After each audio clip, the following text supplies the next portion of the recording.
Okay, so first thing here, if you could please just introduce yourself for the people at home. Tell us about you.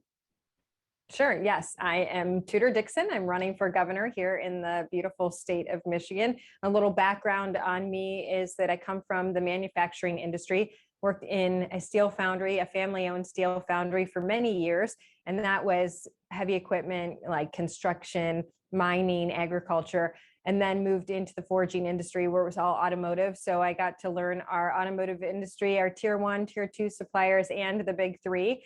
And then I moved into the media, which is really what kind of launched my political career. First, it was getting a pro-America message into our middle and high schools, and then moved into sort of the national scene and a national network where I was able to interview congressmen and senators every day and talk about the policy in the United States, and then kind of hone in on Michigan. And that really is what drove me to run for office. Definitely. So, maybe if you want to expand on that, the next question was going to be, kind of how your background got you into running in this race this year. Maybe a little more on that. Sure. So when I moved into media, we started a company that was for middle and high school students, an alternative to Channel One that was out at the time and CNN 10, to bring a pro-America message through current events, but also show different careers, show different areas of the country, show different people that were newsmakers. And that morphed into being seen by this larger network that was starting up called Real America's Voice. And we were producing behind the scenes. And then the owner asked me to host his afternoon show, which was 2 hours of live television, and just doing that every day. Really, when you do that, you have to really understand what you're talking about, understand the policies that you're presenting, that you're asking questions about. So my evenings after I put the girls to bed were heavily involved in study of what was going on around the country. And ultimately we said, gosh, when the pandemic hit, take a look at Michigan, what's going on. We sort of started to peel back the layers of the onion and see that beyond the pandemic, Michigan was in trouble with business, Michigan was in trouble with safety, Michigan was in trouble with education. And I really feel that my background with manufacturing and understanding business, being a mom of 4 girls, having a communications career, all of that together, we could come together as a state and really bring the state back. Yeah, thank you.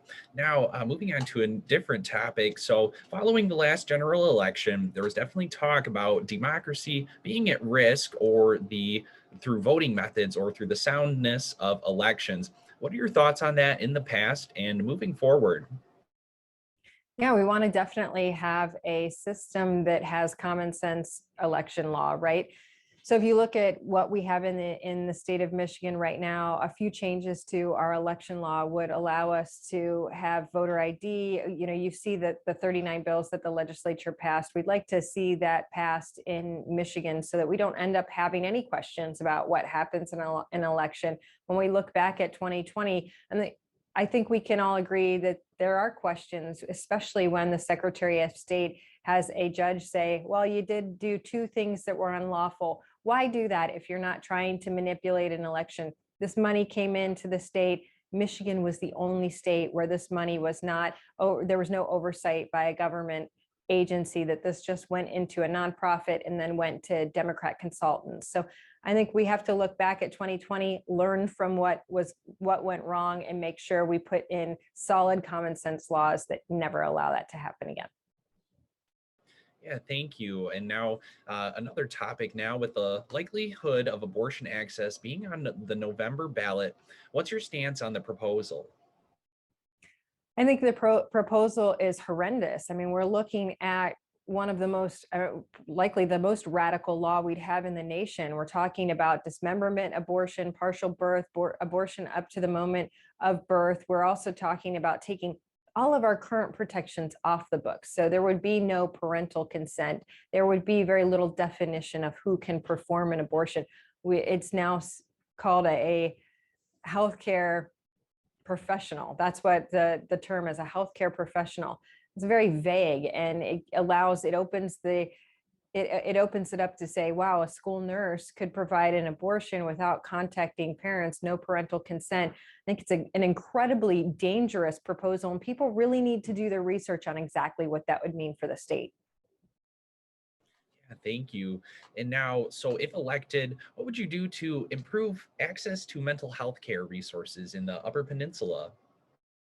Well, I've talked to many folks up there. In fact, even our sheriffs up in the Upper Peninsula have told me we're in such a terrible situation statewide where we don't have enough beds. We need to look at this really seriously at the mental health crisis and what we can do to open more beds and have more facilities and help people to get the care that they need. Because our sheriffs are telling me when we get someone who has committed a crime, but we know that this person needs mental health help, we sometimes have to keep them in jail for weeks or months at a time because we don't even have the transfer facility or we don't have the beds open downstate to get them there. We need to make sure that those facilities are available no matter where you are in the state and that the capacity is there as well.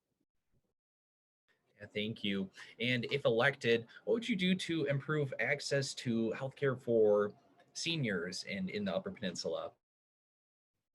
It's not, we have a huge opportunity across the whole state to bring people in, healthcare providers, and to expand healthcare access. We're talking about rural areas, downstate, and in the Upper Peninsula, but we have to be able to bring people here to provide it. And that's something that we are right now as a statewide struggling with. So that's something we have to look at. How do we get people here? We used to be one of the #1 states in the nation to come to if you were a healthcare provider, if you were a nurse, if you were a doctor, and we were expanding our facilities. That slowed down. And now we're seeing, our population growth had not expanded from the early 2000s. We were stagnant in growth. That was a problem. But this last year, we're seeing that people are actually leaving the state. So how do we bring people back in all professions? And healthcare has to be absolutely top of the line because we have got to make sure that we have the healthcare professionals we need. I went through COVID.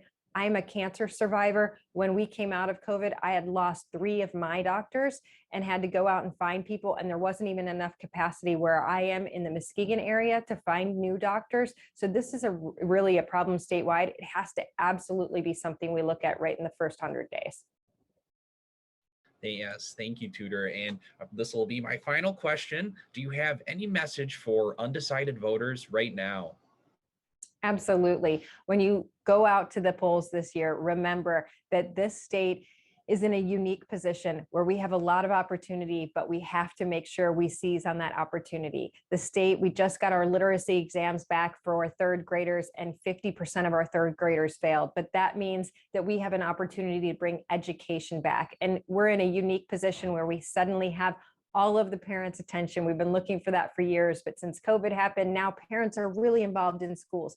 We want to make education #1 because if our kids are educated and getting a world-class education, it's better for the whole state. It also helps us bring business to the state, which we desperately need. But something we can do to help that is to make sure we reduce regulation and we come around our businesses and we help them to expand, build, and grow. And finally, one of the things that we have to focus on is making sure we have safe cities and that we don't have any type of drugs or anything in our cities that are hurting our kids, that are hurting our families. So we have to focus on public safety and make sure we take care of that as well. So my message is we're going to focus on education. We're going to have a world-class education. We are going to make sure that we have safe cities, and we are going to be business friendly. Well, thank you so much. I really appreciate you taking all this time today to go over these and your responses. Okay, sounds good. Yeah, thank you so much. And I hope you have a great day. Thank you. You too. Take care. Bye bye.